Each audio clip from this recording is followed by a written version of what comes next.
খালি মেচিন থাকোঁতে এটা মেচিনতে তিনিটাকৈ বাচ্চা উঠাই দিছে, দি এটা বাচ্চা বাগৰি পৰিছে, তাৰপিছত কৈছে পেচেণ্ট বেছি আছে। এইটোতো ঠিক কথা নহয়।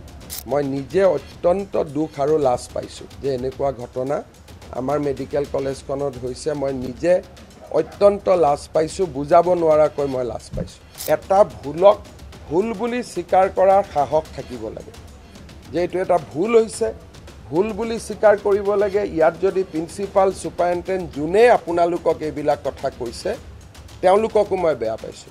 সাংবাদিকৰ আগতো সঁচা কথা ক'ব লাগে, ভুলটোক ভুল বুলি ক'ব লাগে। বেয়া হৈছে, প্ৰিন্সিপালে ক্ষমা খুজিব লাগে দেউতাক মাকৰ ওচৰত। সন্তানটি সম্পূৰ্ণ নেগলেক্টৰ কাৰণে মৃত্যু হৈছে। আজি GMCHৰ নেগলেক্ট, এতিয়া GMCH আৰু বিল্ডিংটোৱেতো নেগলেক্ট কৰা নাই, কোনোবা এজন ব্যক্তিৰ নেগলেক্ট হৈছে। গতিকে সেই নেগলেক্টটো আমি বিচাৰি উলিয়াব লাগিব।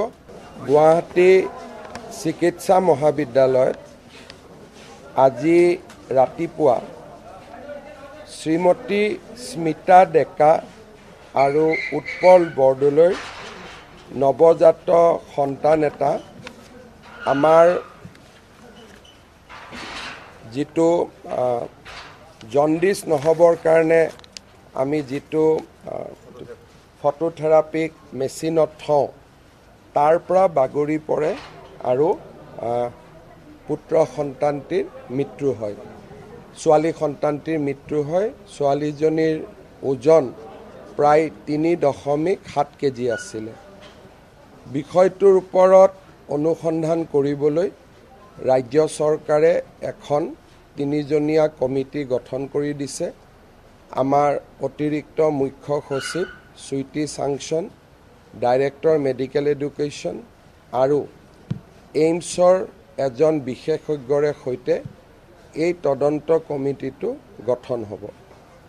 মই নিজে যিটো ফটোথেৰাপিক ইউনিটৰ পৰা বাগৰি পৰিছিলে, মই নিজে তাক চাই আহিলোঁ। যথেষ্ট খালী মেচিন থকা স্বত্তেও এটা মেচিনতে কৰ্তব্যৰত নাৰ্ছে হওক চিকিৎসকে হওক 3টাকৈ বাচ্চাক একেলগে তেওঁলোকে ৰাখি থৈছিলে।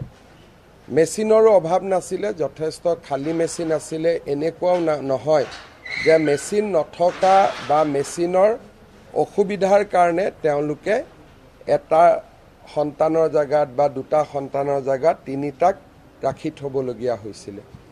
মোৰ দৃষ্টিত বা মই যিটো বুজিলোঁ, যথেষ্ট সংখ্যক খালী মেচিন থকাৰ পিছতো তেওঁলোকে এই কন্যা সন্তানজনীক আন 2টা সন্তানৰ সৈতে তাতে একেলগে থৈছিলে আৰু এই সন্তানটিৰ ওজন স্বাভাৱিকভাৱে 3.7, যথেষ্ট বেছি বা ভাল ওজন বুলি ক'ব লাগিব, আৰু সন্তানটো বাগৰি পৰে।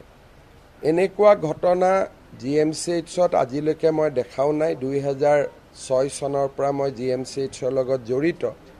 আজি এই সুদীৰ্ঘ সময়ছোৱাত মই কেতিয়াও দেখা নাছিলোঁ, প্ৰায় 20 বছৰ।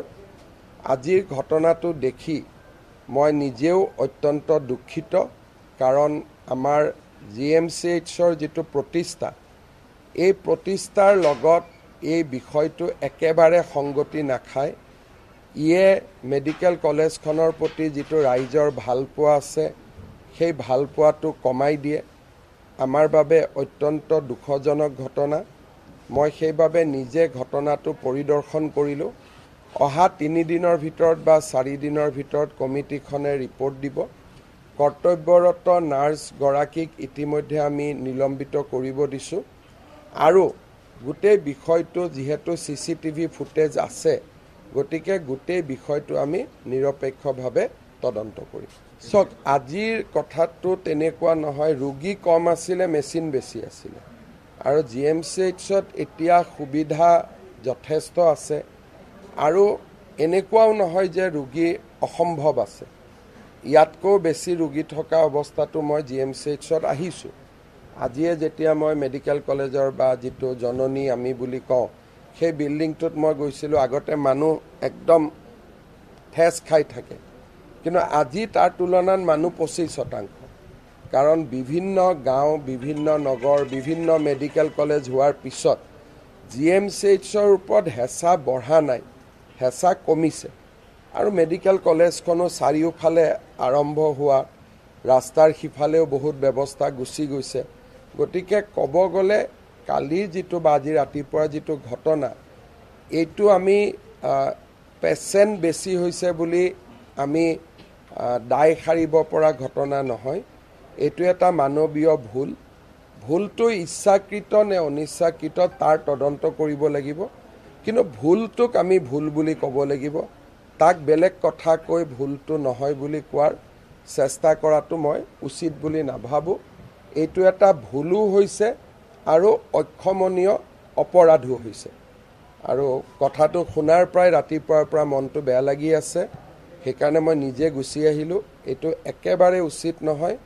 কন্যা সন্তানটিৰ পিতৃকো মই সাক্ষাৎ কৰিলোঁ আৰু তেওঁকো মই অহাকালি অফিচত মাতিছোঁ। তেওঁকো মই যেনেকৈ পাৰোঁ সান্তনা দিবৰ বাবে চেষ্টা কৰিম।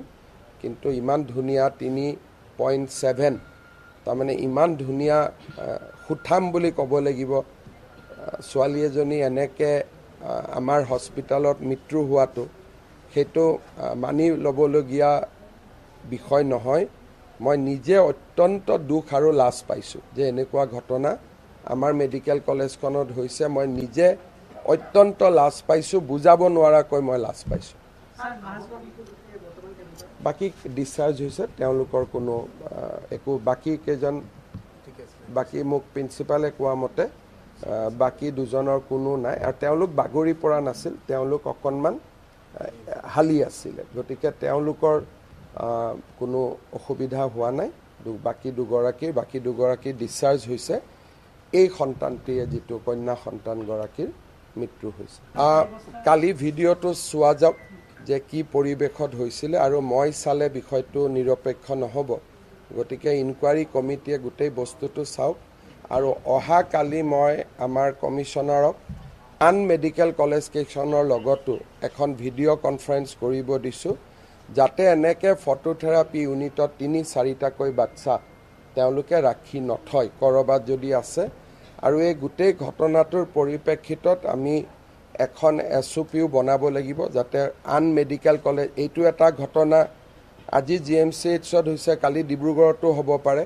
গতিকে অহাকালি মই আমাৰ সিদ্ধাৰ্থ সিং কমিশ্যনাৰ, তেখেতক কৈছোঁ যে গোটেইকেইখন মেডিকেল কলেজৰ principal, head of the department আমাৰ পেডিয়াট্ৰিক্স আৰু গাইনিক লগত লৈ তেওঁ যাতে VC এখন কৰি সকলোকে ঘটনাটোৰ বিষয়ে জনাই দিয়ে। আগে পিছে এনেকুৱা দুৰ্ঘটনা হয় ইলেক্ট্ৰিক শ্বৰ্ট চাৰ্কিটৰ কাৰণে, যিহেতু এইটো গোটেইটো ইলেক্ট্ৰিকত চলে।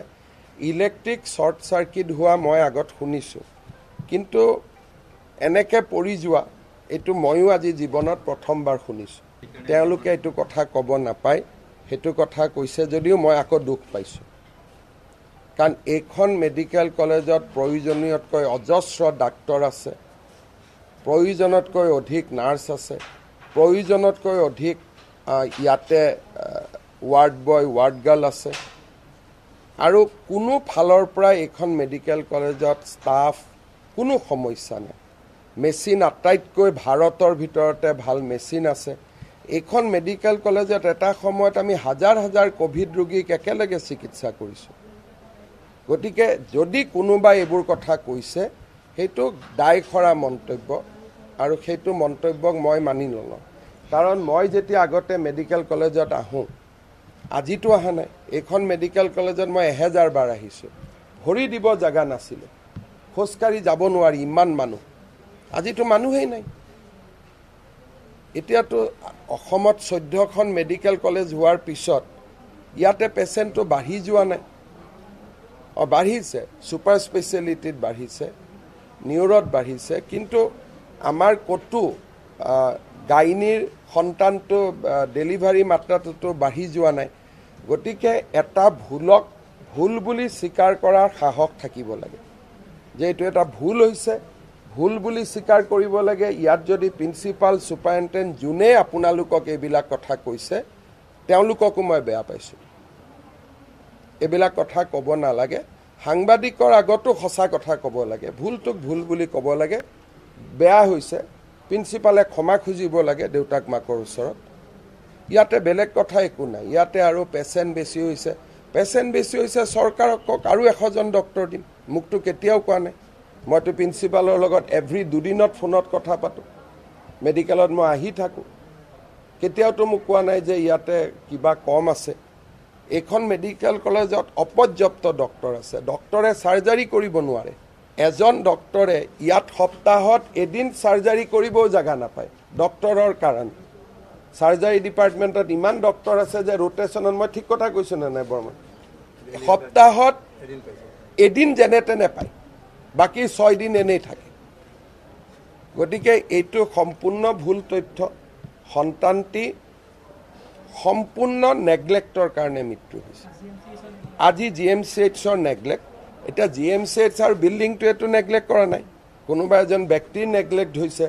গতিকে সেই নেগলেক্টটো আমি বিচাৰি উলিয়াব লাগিব আৰু এনেকুৱা ঘটনা যাতে ভৱিষ্যতে নহয় আমি তাৰ ব্যৱস্থা ল'ব লাগিব আৰু পৰিয়ালটোক আমি ক্ষমা খুজিব লাগিব আৰু পৰিয়ালটোৰ যিটো কষ্ট তাক ক্ষমা খুজিলেও শেষ নহয় এটা মনত সদায় দুখ এটা লৈয়ে পৰিয়ালটো থাকিব লাগিব আৰু ময়ো মুখ্যমন্ত্ৰী হিচাপে মই যথেষ্ট দুখ লাগিছে এইটো হ'ব নালাগিছিল আৰু যথেষ্ট বেয়া লাগিছে বোলে ইলেক্ট্ৰিকেলত কিবা এটা হৈছে বৈদ্যুতিক কথা ক'ব লগা নাই কিন্তু খালী মেচিন থাকোঁতে এটা মেচিনতে 3টাকৈ বাচ্চা উঠাই দিছে দি এটা বাচ্চা বাগৰি পৰিছে তাৰপিছত কৈছে পেচেণ্ট বেছি আছে এইটোতো ঠিক কথা নহয় চক আমাৰ ইয়াতে নাৰ্ছৰে হওক গ্ৰেড 4 বা ৱাৰ্ড বয় সকলোকে নকওঁ ভালো কাম কৰা আছে কিন্তু 2-এগৰাকীৰ ব্যৱহাৰে হস্পিটালখনৰ বদনাম আনি থাকে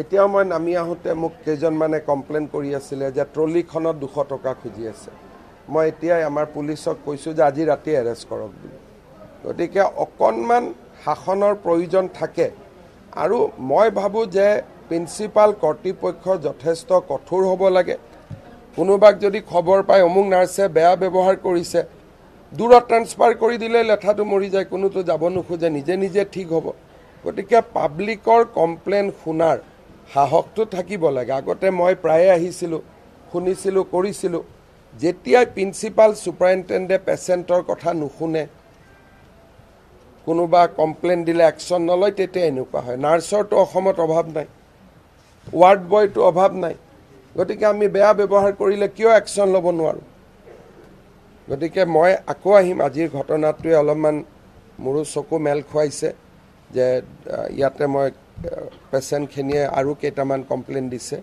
গোটেইখিনি মই চাম